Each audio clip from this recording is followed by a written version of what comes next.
लक्षित करके लिए किए गए कार्यों से आपने ये सिद्ध किया है कि आप एक बहुआयामी संवेदनशील जनसेवक हैं। वर्ष 1971 में दिल्ली बार काउंसिल के एक अधिवक्ता के रूप में अपने करियर की शुरुआत करने के बाद आपने दिल्ली उच्च न्यायालय और भारत के उच्चतम न्यायालय में अपनी सेवाएं प्रदान करते हुए निर्धन और वंचित लोगों की पूरी समर्पण के साथ मदद की है। उसके उपरांत राज्यसभा के सदस्य के रूप में अपने 2 कार्यकालों के दौरान आपने संसदीय समिति के सदस्य के रूप में तथा राज्यसभा की आवास समिति के सभापति के पद पर रहते हुए देश को अपना महत्वपूर्ण योगदान दिया है। महोदय, आपका दृढ़ विश्वास है कि शिक्षा सशक्तिकरण का सर्वश्रेष्ठ साधन है। इसी भावना से संसद सदस्य के रूप में आपने ग्रामीण क्षेत्र में शिक्षा के प्रसार के साथ साथ उच्च शिक्षा के क्षेत्र में बुनियादी सुविधाएं उपलब्ध कराने और उनकी गुणवत्ता बढ़ाने पर बल दिया है। आपने राष्ट्र निर्माण में महिलाओं की अधिक से अधिक भागीदारी और समाज के वंचित वर्गों, विशेष रूप से दिव्यांगों और अनाश्रितों के लिए अधिक अवसरों के सृजन के लिए आपने निरंतर प्रयास किए हैं।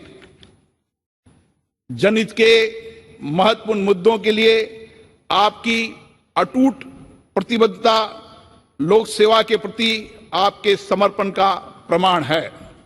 महोदय, वर्ष 2015 में बिहार के महामहिम राज्यपाल के पद पर आसीन होने के बाद आपने संवैधानिक मूल्यों को संरक्षित रखते हुए शांतिपूर्ण तरीकों से और संवाद के माध्यम से अनेक मुद्दों का समाधान किया, जिसके लिए एक स्वर से आपकी सराहना की गई।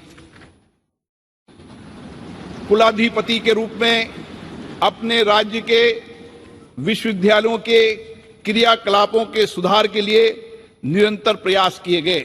इसके अतिरिक्त आपने कुलपतियों की नियुक्ति में पारदर्शिता लाने एवं विश्वविद्यालयों के बेहतर विनियमन के लिए एक न्यायिक आयोग का भी गठन किया।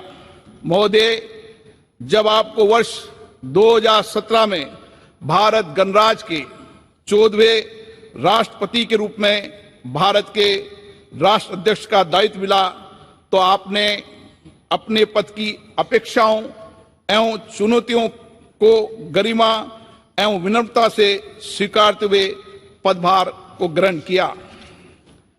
आपके विनम्र स्वभाव तथा कार्यशैली ने हम सभी सांसदों के मन में एक विशिष्ट स्थान बनाया है।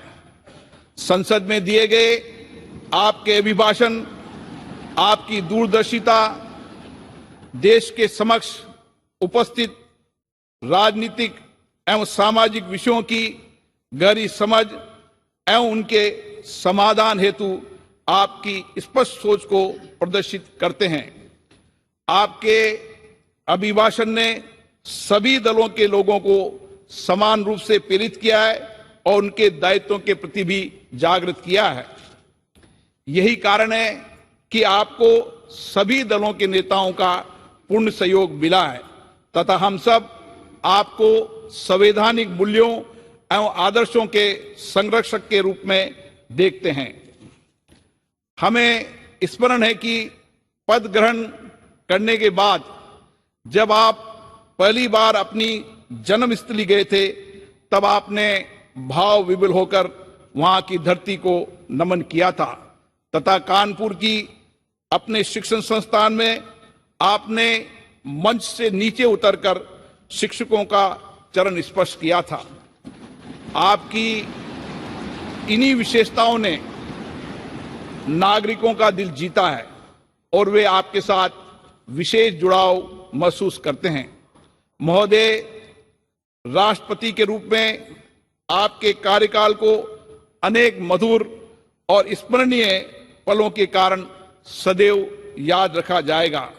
स्वतंत्रता दिवस पर राष्ट्रपति भवन में आयोजित उस एट होम रिसेप्शन को आज भी याद किया जाता है, जिसमें आपने असंख्य लोगों का जीवन बचाने वाले कोरोना योद्धाओं को सम्मानित करने के लिए उन्हें मुख्य अतिथि के रूप में आमंत्रित किया था।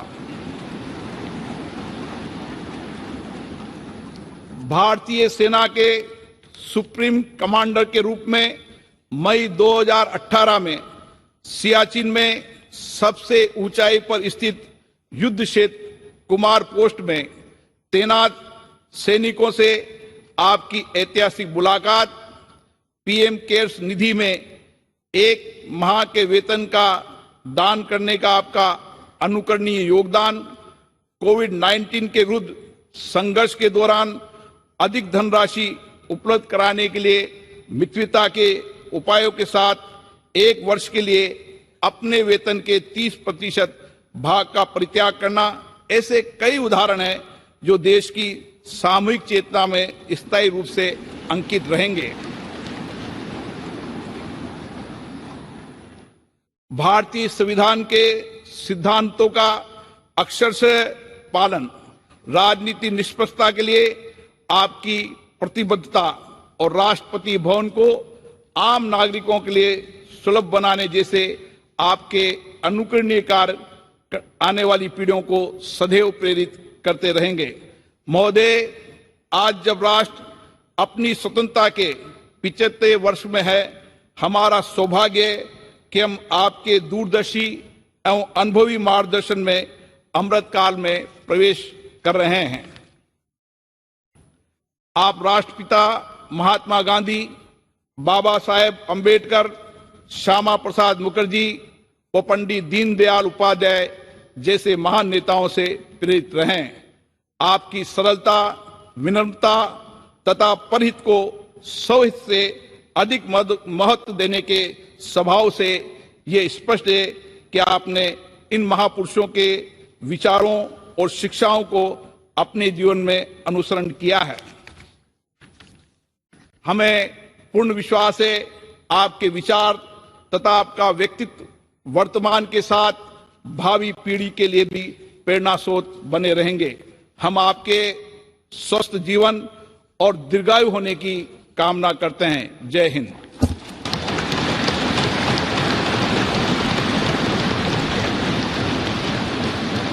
धन्यवाद माननीय लोकसभा अध्यक्ष जी। अब मैं आपसे अनुरोध करती हूं कि आप माननीय राष्ट्रपति जी को विदाई संदेश भेंट करें।